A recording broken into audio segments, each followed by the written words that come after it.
Welcome everybody to Dr. Cush's Exotic Drinks. I am Dr. Cush. Today we are going to be making a homemade gin. We call it Gin Alchemy here because we're taking the cheapest vodka I could find and we're going to turn it into a pretty gosh darn nice gin using some pressure and some heat. And the way we're doing that is we will be using something called a Belgian coffee maker.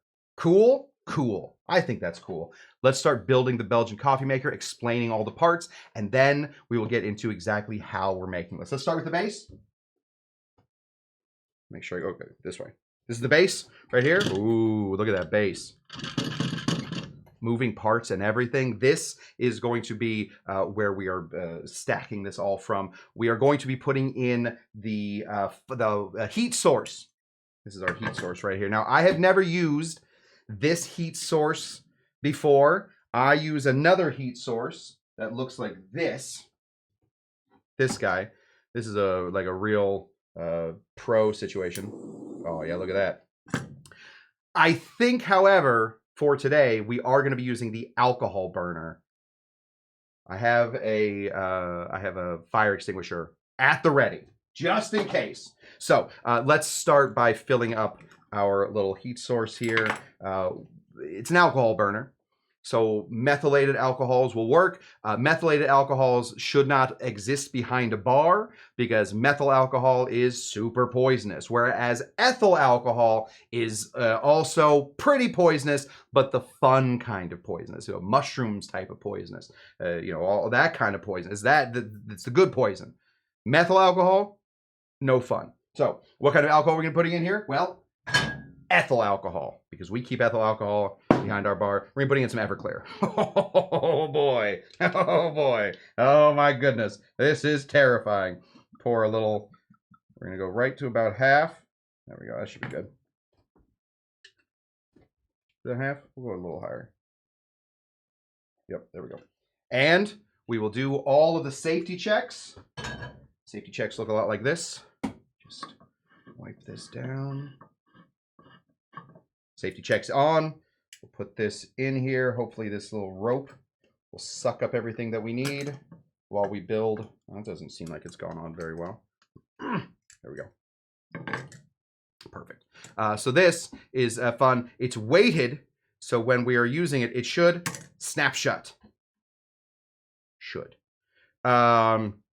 Yes. Can you buy the Cocktail Pervert shirt somewhere? Didn't see it on the merch page. Maybe I missed it. It is not up there. This was a one of one that my brother made me. We will put the Cocktail Pervert shirt up. Enough people seem to want the Cocktail Pervert shirt. We will put it up here. Okay. Next thing we're going to be putting on to this is going to be our spout. This is where all the pressure builds up. All right. So we're going to be putting our vodka into here. Right in this part, right here. Boop, boop, boop. And then it will, as it heats up, it will create pressure. The pressure will shoot all of the vodka out of this. Well, let's go here. Out of this little guy. Let's put it down here so you guys can see it. Out of this little guy. It's got a little stopper here. And on top, we have a little hole. We're going to put this thing in a little hole right there. Make sure we get a lot of stoppage there. We got plenty of stoppage, and make sure everything's there. Okay, so that will end up right here. Now we need something for this to go into. So what better to have this go into than into a hurricane glass? So we got a hurricane glass right here. It's a very, very, oh, not that one. This one. Very, very big hurricane glass. We are going to shove this right in through here. And there we go. Cool. You guys don't have to understand this yet, all right? As we go, we will understand more. Well, you're really all over the place. Hold on. My smoke machine is leaking. That's not great. All right. Okay, so we have this. This is all built at this point. Have you gotten like wet at all? Do I need to get you wet? How do you work? How do you work, little man?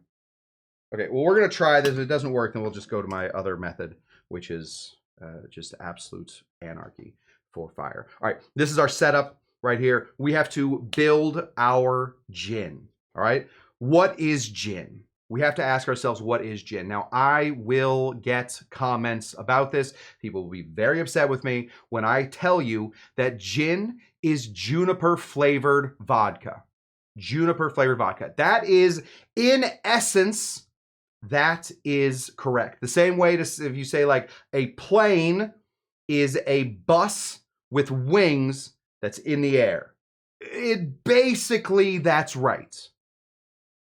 There are some technicalities to it, but technically it's a bus with wings in the air. That's what a plane is. Gin is juniper flavored vodka. Now, from there, you can put any kind of other flavorings you want to. You can adjust how much juniper you want to put in this. You can put anything that you want into your gin to make it flavored with other things, but it has to have juniper. We call it a Dutch marching juice. And it's a juniper distillate from normally a neutral grain spirit. Okay, so if we're going to start there, then we're going to start there. Let's get into our little baggie of goods and find. We found these. We found a little dealer in a alleyway somewhere who happened to be selling juniper berries. So we got some juniper berries. Just going to open these up. I don't want to have a ton of juniper in this. Plus, we're not going to be making a lot of this. Gin is juniper flavor. Yes. Cush. Juniper flavor vodka. Darth Vader. No. No. No. I don't know. People do not like when I say that. But those people, they're kind of wrong. It is true. Okay, so we're going to be putting some juniper berries. I got 1, 2, 3, 4, 5, 6, 7, 8, 9, and 10 to grow on. I'll put this back in here. Keep it fresh and secure. Back into my drawer of mystery.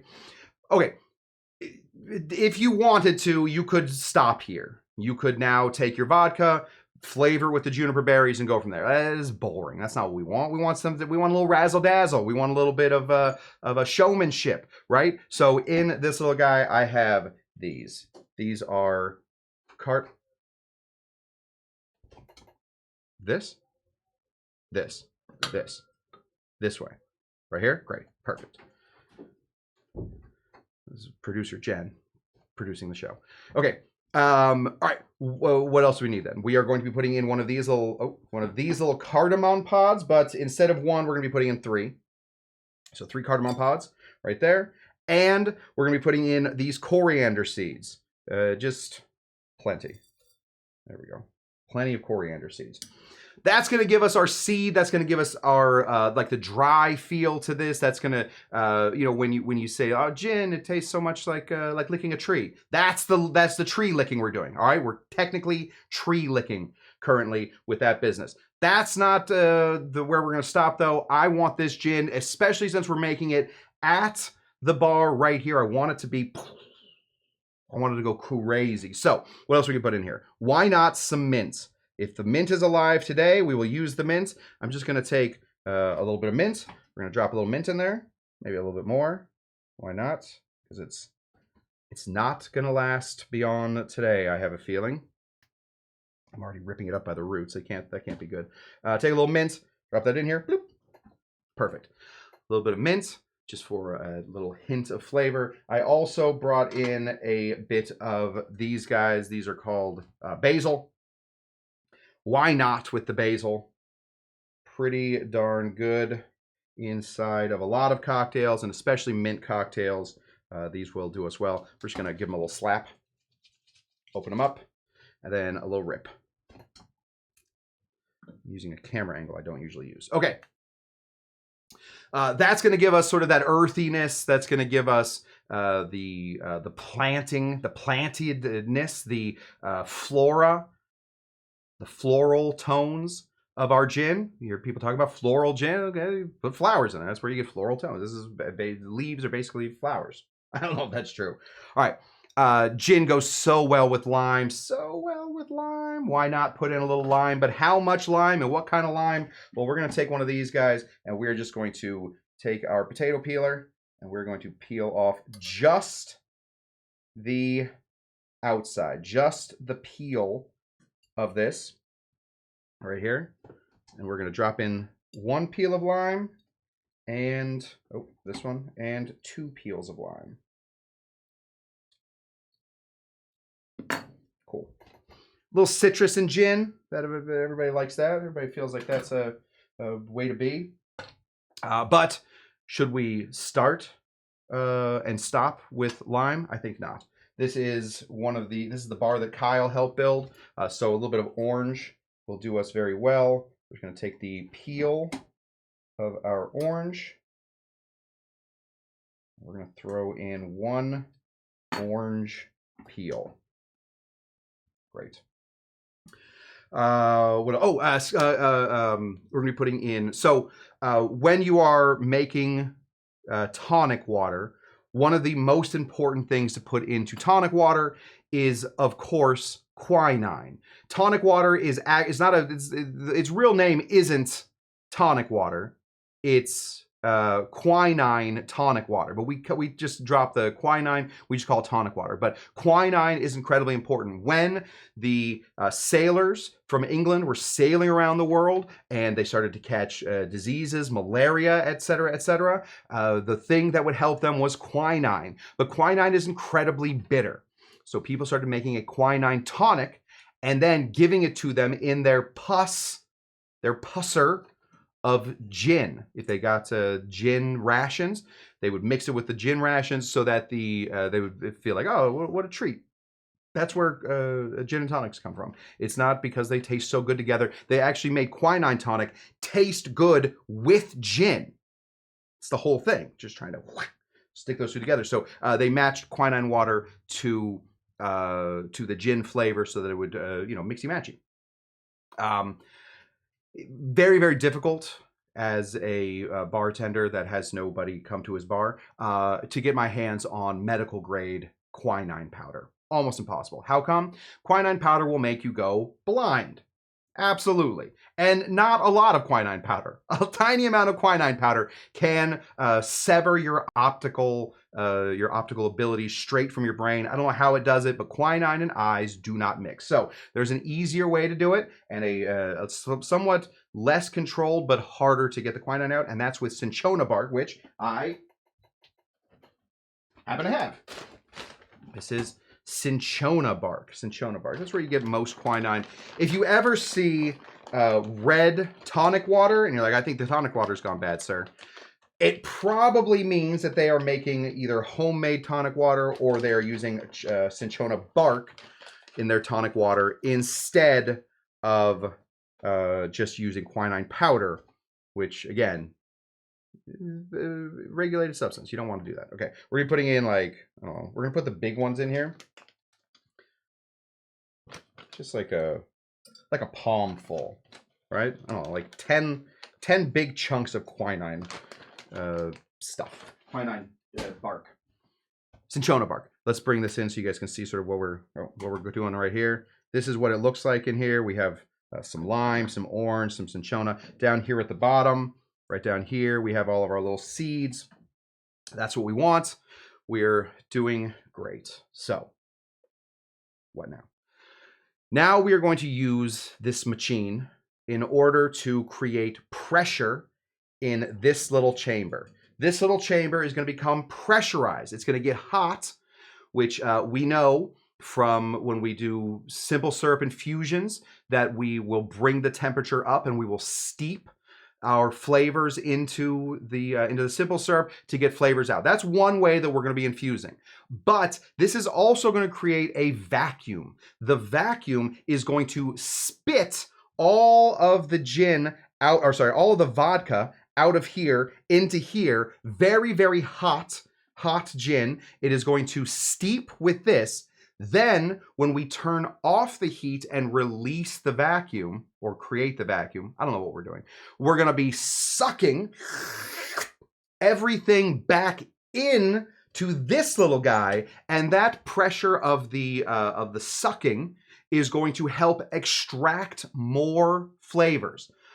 The two of the main ways to get flavors out, to get flavors into your liquids, is by heat and by pressure. Another one, and I don't know which one this is thyme. If you put basil into some gin and let it sit for 3 months, it's going to taste like basil by the end of it. But if you take a nitrous oxide canister and shove all that gin into the little holes of the basil and then release it quick, all that gin is going to suck that out. But there's no heat at that point. So now we're using the heat to also steep. So it's a double whammy. That's what we got. Okay. I have no idea if this is going to work because, again, I've never used this before. Let's start by filling up our vodka. I just went out and found the cheapest bottle of vodka I could. This is Vodka of the Gods. This is a Trader Joe's product. Thank you, Trader Joe's, for having all of the cheap things. All right, now we're going to take the top of this off. Right there. And we're going to pour this vodka in here. We're looking, I'm trying to make about 2 drinks. So we're probably going to put, we're going to lose a little bit in the infusion. So we're probably going to put about 5 ounces. Should I measure that? I'll measure it. We're going to put about 5 ounces of vodka, very cheap vodka, into our Belgian coffee machine here. There's 2. Great. Here is 4.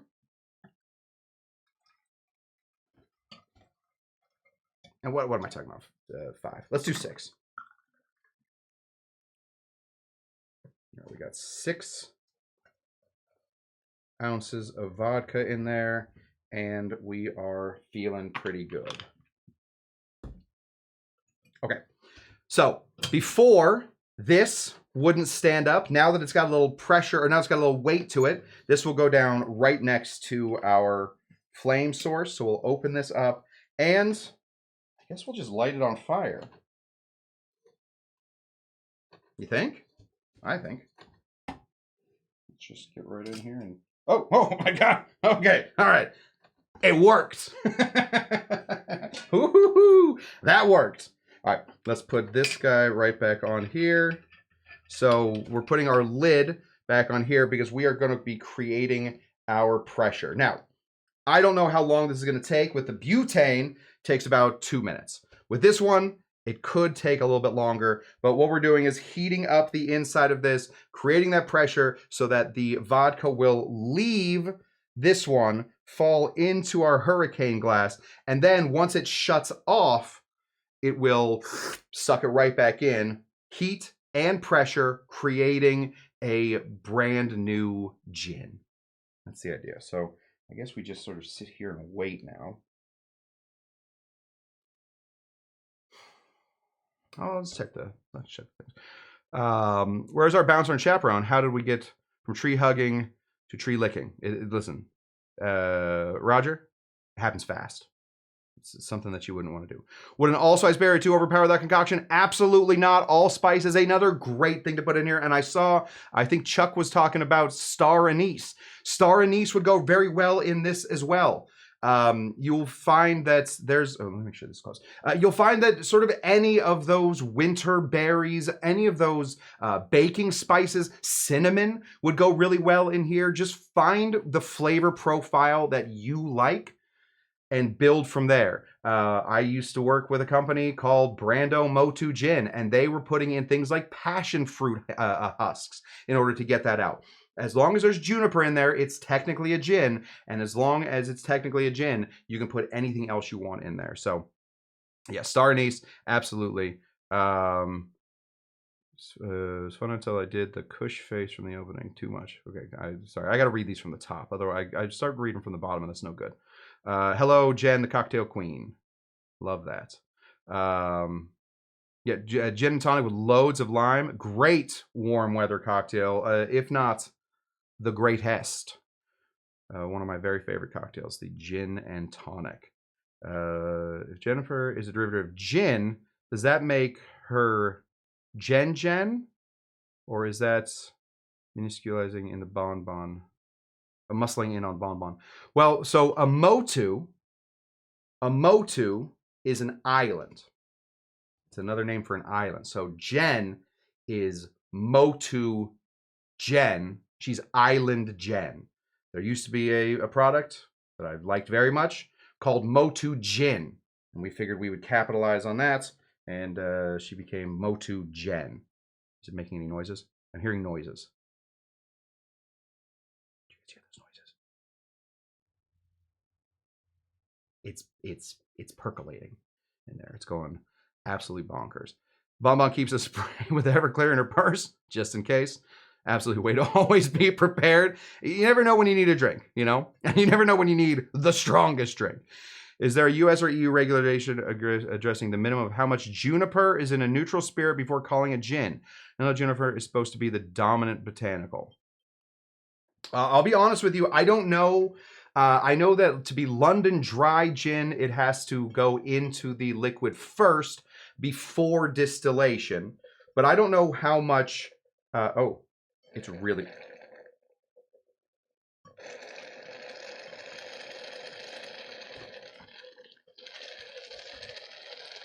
I'll stop talking now. So what we're getting is we're getting the vacuum being created.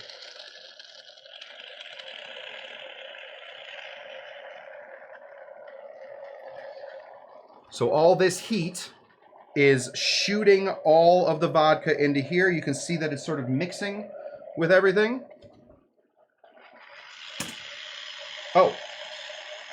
And then what we just witnessed was because there's no vodka left in here, this shuts automatically, which is very, very cool. Now we will sit, you can see that it's starting to get some color in here. We're starting to get sort of a colorful gin. As this cools down, as this cools down, the vacuum is going to push this down. The vacuum is going to start to suck all of this liquid up. Yeah, we can see it going down.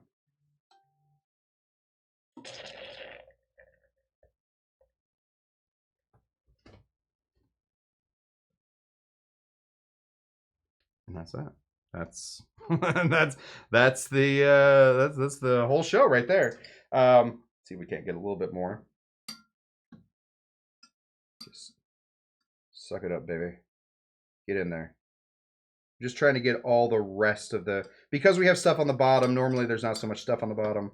We lost a little bit of the booze in here. Okay, now I did this earlier today, and I found that once through this machine is not quite enough. All right, so we're gonna do this through this machine one more time, but it's already nice and hot, so we should be okay. We're gonna open this up, we're gonna go to here, and we're gonna pour this out. So this is our gin. Very, very hot. Oh, smells so good.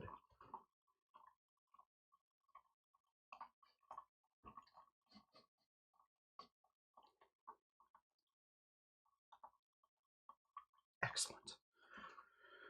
So, I know that gin and vodka are basically the same price at this point, but good gin is more expensive than bad vodka. So if you want good gin, this is a really good way to do it. Let's just tilt this, get the rest of it out. Good, good, good. All right.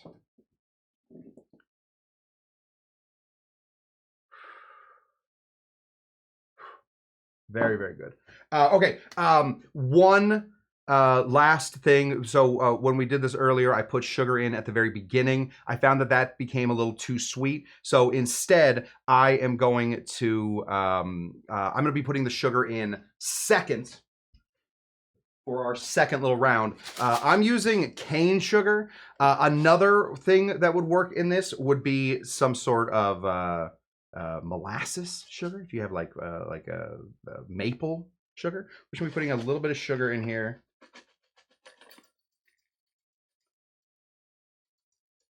There we go. A little bit of sugar. And we're going to run this through one more time. Right now, it definitely has a lot of those good flavors, but why not more? Oh, I knew that would happen. Oh, what a dumb move I've just made. Put this right in here. Close our spigot for sure. There we go. We're back to normal. And because we lost a little vodka, why not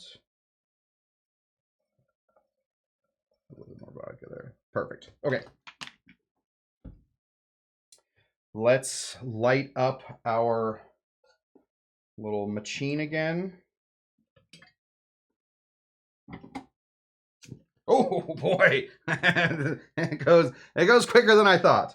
It goes quicker than I thought. Let's get our pressure building here, and we will be good to go. So we're just going to run that through one more time. The heat is going to melt that sugar into it. That sugar melting into it is going to give us that sweet that a tonic has. If you guys are drinking tonic water, thinking, oh, losing weight. Trying to be healthy. Tonic water, it's great. More sugar than Coca-Cola tonic water has. So we do want a little bit of sugar in here. One of the main components in all cocktails is a little bit of sweet, a little bit of sour, a little bit of bitter, and a lot of booze. Okay. So we wait again. Let's see what we got over here. Just looked. 35° East is the name of the Japanese gin I use a lot. That's a great, listen, the Japanese are doing great things with gin currently. If you ever want to lose like 3 or 4 days of time, highly recommend that you go watch Japanese highball makers. They are insane with what they're doing.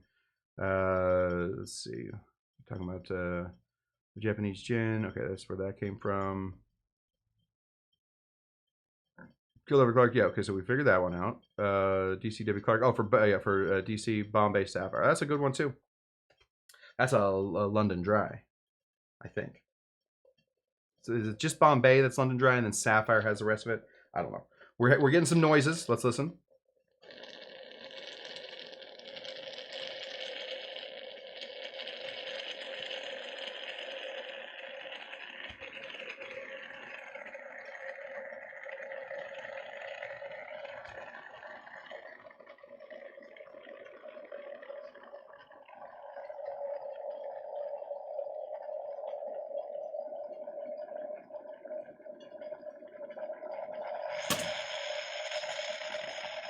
Ta-da! Yes, Joshua, I do have an idea how much one of these things costs. It's about $120. So not something I would ever buy myself, but it does. It is, and honestly, probably use it for like 2 cocktails, and that's pretty much it. But there we go. What's up, Lori Bende? Very cool noise. Yeah, it is a cool noise, right? Like the slurping, you know that it's working. And now we'll wait. Oh, we got to put this back in here. Now we'll wait because this is going to start to suck this up.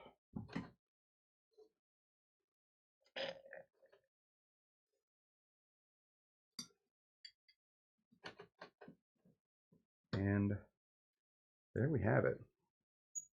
That right there, my friends, is the drink. It should have everything we need in it except for a little bit of soda water. So I'm going to pour in about 2 ounces of this right here.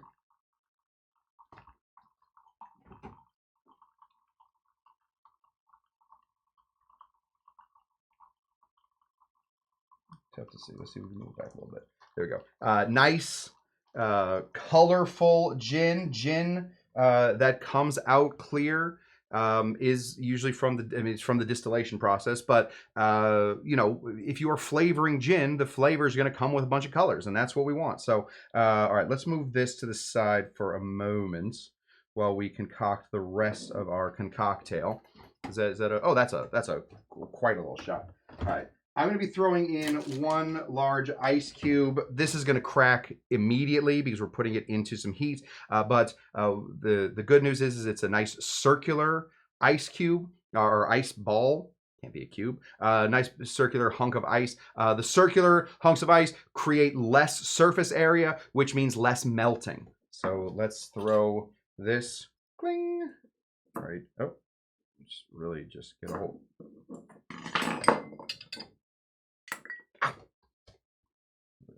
All right. We have that in here. We are going to. We went to Trader Joe's today. I don't know if you guys can tell. We got Trader Joe's sparkling water ready to go. Nice bubbles. Pour some of this right in here. Hopefully that'll help to cool it off.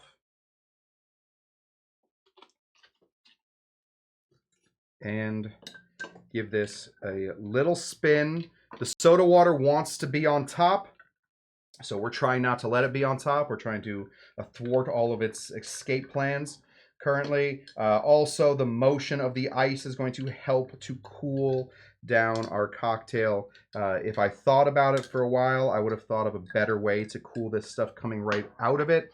I do think that getting whiskey stone material, making that into shot glasses or even into just a big glass would help an awful lot in the cooling process of this, but I'm not making. Eventually, I have no idea if that will eventually come to me, but there we go. This is it. This is a gin and tonic. The quinine tonic is in here. The homemade gin that we made. Oh, it smells so good. It smells so good. Let's see how we did. That's a gin and tonic. That's a gin and tonic. The basil is big. I put in like 3 basil leaves. I think I would do 2 basil leaves next time. I think there's too much coriander in here. I can afford to put like 10 coriander things in here as opposed to the 400 or 500 I put in there. A little too much coriander, tastes a little bit like too much like celery. But the mint is very interesting. I taste the orange. The lime is here. It worked out very well. I'm very, very pleased. Yeah. So from vodka, we created gin. From gin, we infused quinine. And from there, we have made it all the way home. Oh my goodness. Okay. Doc, the sour I made this evening would work well with gin. Yes, please post in the after hours. We love, Shawnee P posts the coolest little riffs on drinks. Very, very excited about all of Shawnee P. Okay. Are you really? It's so wet over there. All right. That's what we have here. I want to try. Do we have time? I think we have time. I'm just gonna make a Manhattan. I want to see how it does with a single cocktail going through it. So let's take this apart real quick. I have like 8 minutes. Do you think I can do this in 8 minutes? I think I can. All right, let's take this off. That's probably clean enough. We're gonna take this out, and I'm gonna pour this into something else because I want to keep this. I assume. Well, look at this. So as we pour, right here, as we pour, you can see how very dark that liquid is that's sat at the bottom. That's all that pressure, all that heat really made a very nice and dark liquid. Pour the rest of this stuff in here. Get all this out. I said it was a hurricane glass. It's a fairly specific hurricane glass, and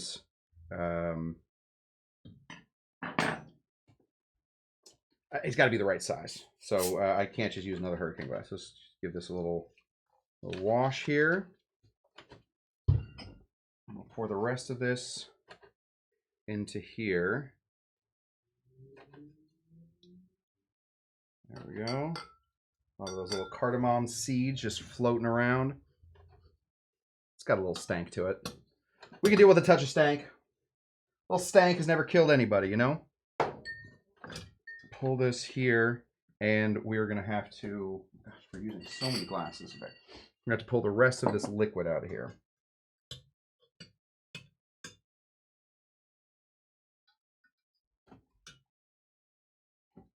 Oh, God, it's so hot. What am I doing?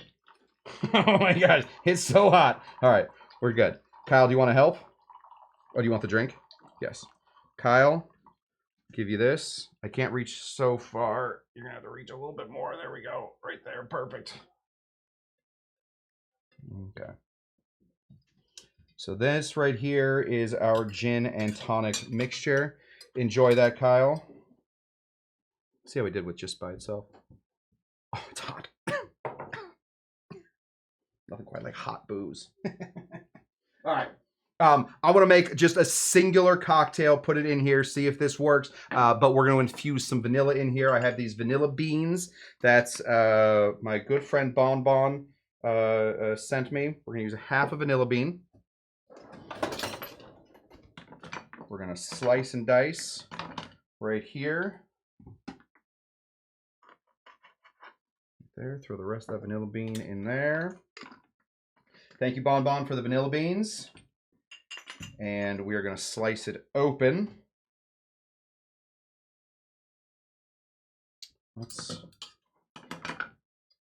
As I told all my barbacks every time I saw them, slow is smooth, smooth is fast. Don't try and do something too fast. Try and do it right, and then the speed will come. We're going to slice this open right there so we can get to the heart of that vanilla beanery.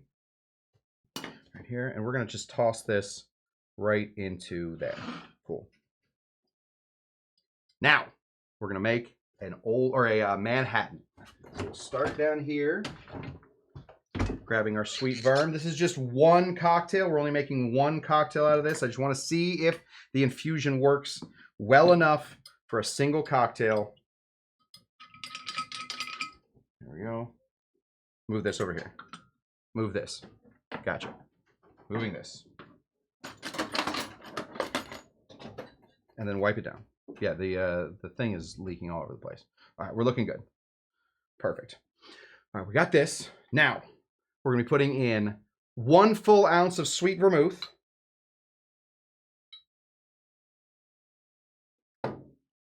Seems precarious. There we go.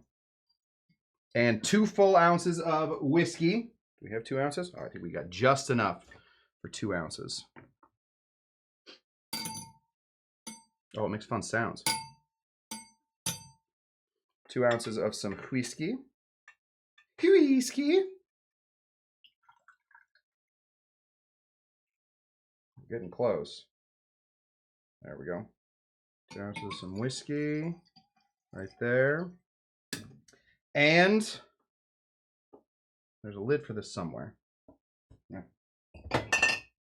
Find it later. What do I do with it? Oh, gosh. Darn it. I just spilled everything. Ah! Ah! Is there anything left? It's still leaking. No, there's nothing left. All right, let's try this again. Put in 1 ounce of sweet verm. And just pour the rest of the whiskey in there. I'm going to have to remember to definitely close the little spittle if I'm going to be using this. There we go. Obviously, we want to throw in a couple dashes of some Angostura bitters. Get this out of the way, otherwise Jen's going to come back and yell at me. Angostura bitters right in here. And let's freaking go. Let's go. There it is. Close this up. Put this back in. Plug up all of our pieces. And light our little friend on fire here. There we go. All right. We're just going to see. I don't know if this is going to work. I don't know if you can make this as a single cocktail. I don't know what the vanilla bean is going to do, but I definitely want to get that vanilla bean deep in there. So we're going to go right here and deeply do that vanilla bean. And see if this will infuse some vanilla into our cocktail. Should. How much? I don't know. I have no idea. But we're about to find out here momentarily. So, oh gosh, we have 2 minutes until class is supposed to end. I think we might go a little late tonight. Sorry, guys. If you have somewhere to be, hopefully It's nowhere super important because you're going to want to see whether or not a vanilla Manhattan can work in a coffee machine. I mean, if you guys haven't been worrying about that for most of your lives, I don't know what you're thinking about. What, the economy? Get out of here. You gotta see how vanilla gets into cocktails. I love that when you have this going here, almost none of the rope is burning. All that alcohol. It's all that Everclear just going. Yeah, Kyle, I understand. I don't need your lip. All right. Yes, I'm also interested to see how the cocktail works there, Bon. Yes, Joshua Dill has faith in the drink. We got to have faith. George Michael said that. Yes, Tom, if you're still here, do you like Maker's Mark? Tom, we have to know. Inquiring minds are asking. If not, we can pour a little Liquor 43 in there. Yeah, Liquor 43, a beautiful vanilla cocktail situation. Very, very good. The plan is to get it working like this, but if not, and I'm still looking if I got that vanilla itch, then we'll pour some of the vanilla liqueur in here. Let's get real close. There we go. Just one vanilla bean.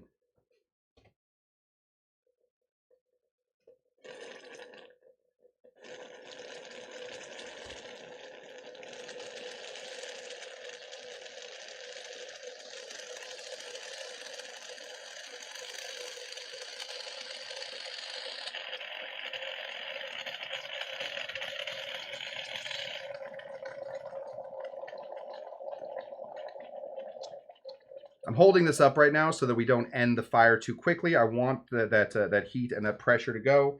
If I let go, oh, there we go. It'll click down. So now we put this in here, and hopefully the vacuum that we have created is going to suck that the Manhattan up and out, but also create the pressure that we need for the vanilla bean to get all of its delicious juices, or whatever. What would it be? It's poddiness, whatever pod juice is.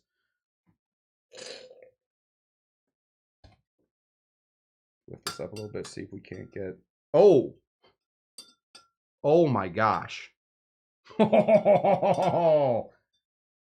That smells like vanilla.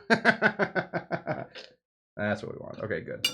Wow, we are deep in vanilla tones currently. Okay, I'm excited about this now. Let's get a glass down here. Right there. I got to put a little reminder like right here that says definitely remember to shut the spigot. The spigot is becoming a real issue with me. Any chance this is going to fit? No. All right, we're going to shave some ice real quick. Do I have my ice shaving knife? No. Okay. I have to do with this one. Oh, you know what? We're gonna shrink it real quick.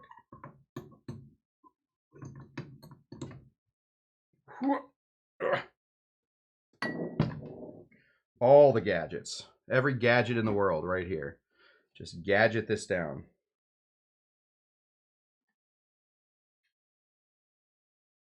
Oh, Barry has a good question. 1 second. Does any of that cook?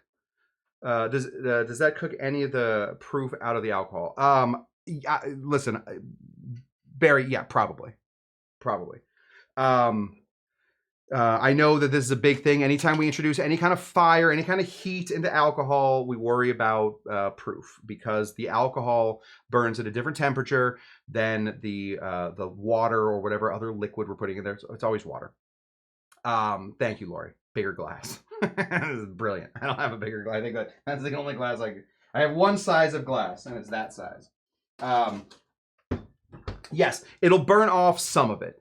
Enough to notice? Definitely not. We are only cooking for a minute. There's no way that in that small amount of time we would ever burn off enough alcohol to have it be noticeable. But Obviously, it will be, some of it will go. Let's see if we can't just press hard.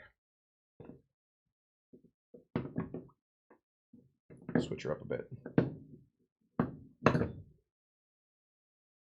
Oh, yeah, there we go. Now we're cooking. That's really, for an ice melt, that's going really fast. Everybody doing good? Good. I really should have got my ice prepared beforehand. That works. It fits. Technically fits, and technically is the best kind of fits. Put this here. Get this back here. Maybe move this. I'll move this back here. Got a lot of water in it. All right, let's pour our cocktail over the ice. It'll melt a little bit.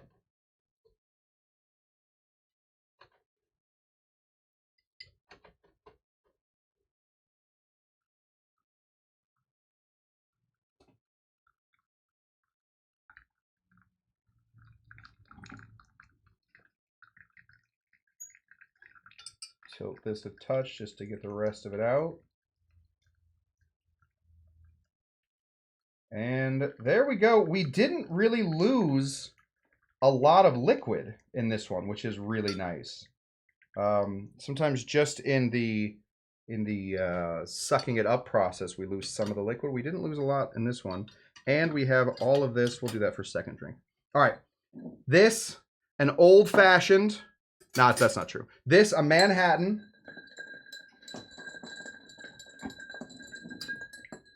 Pressure infused with a little heat with some vanilla. Obviously, what we're looking for is vanilla. We're going to see if we did it. Oh, it smells like vanilla. Oh, no.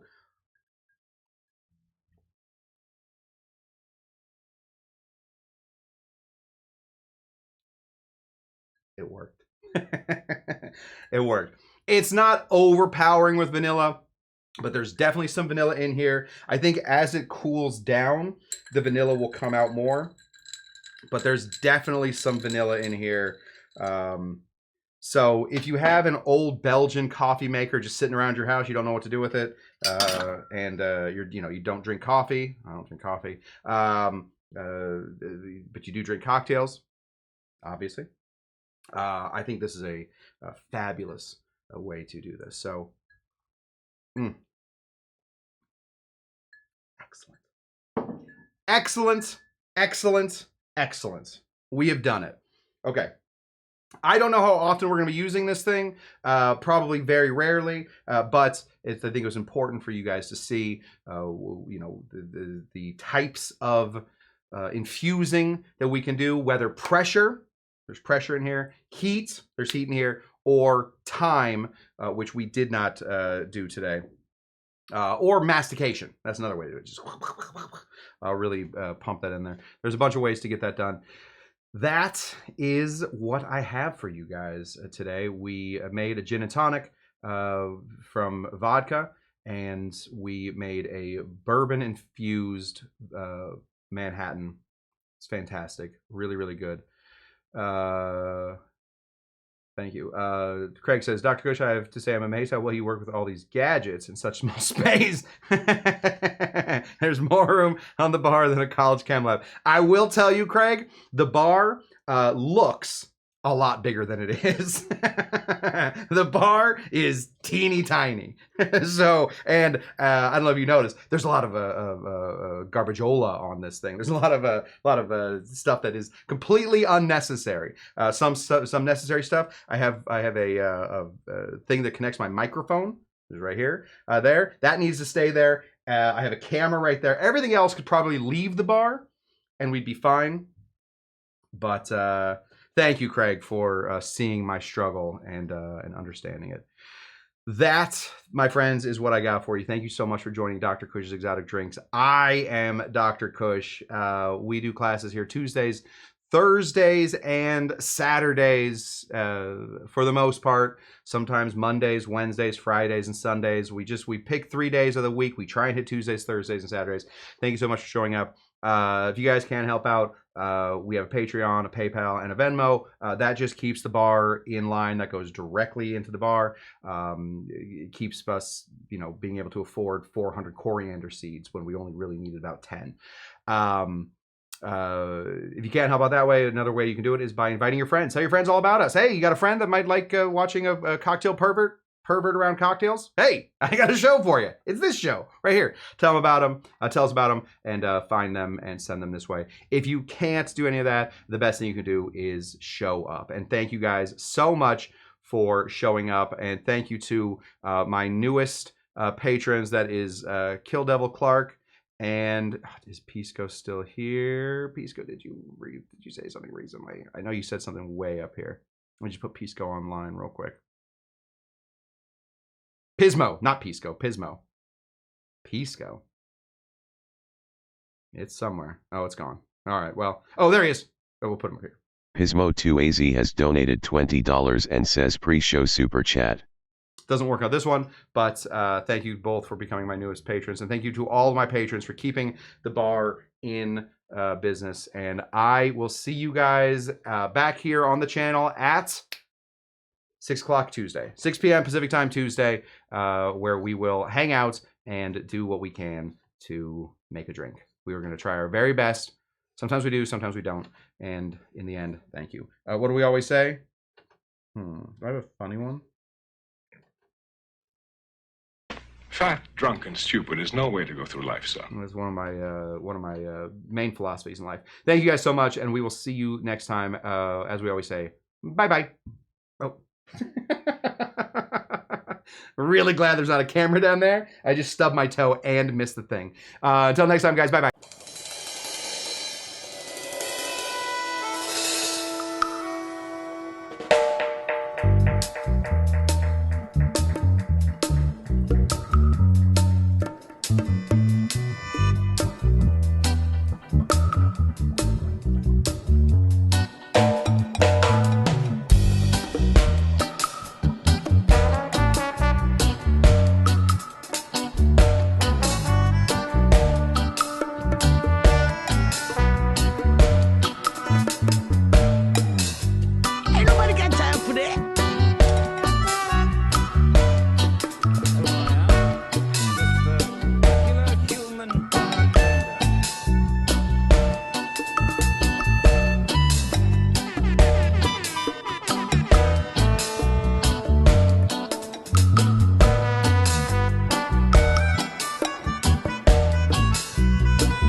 bus ticket. What?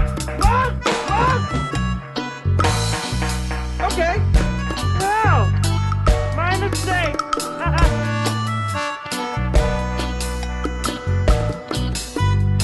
Bye. Bye.